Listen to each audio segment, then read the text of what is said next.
Presidente, l'incontro col console di Slovenia si è incentrato soprattutto sulla collaborazione, sulla città di Trieste, sulle infrastrutture e sui porti.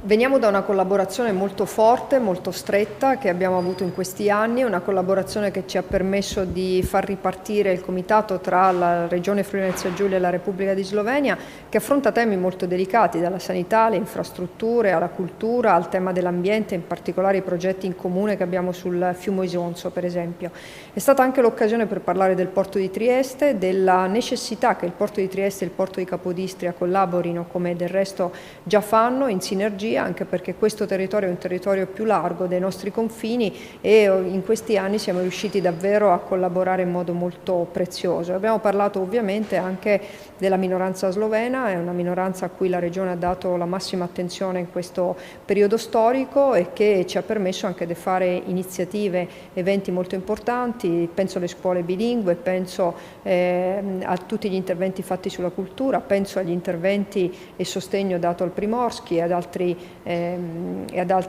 strumenti editoriali, quindi credo insomma che stiamo collaborando bene.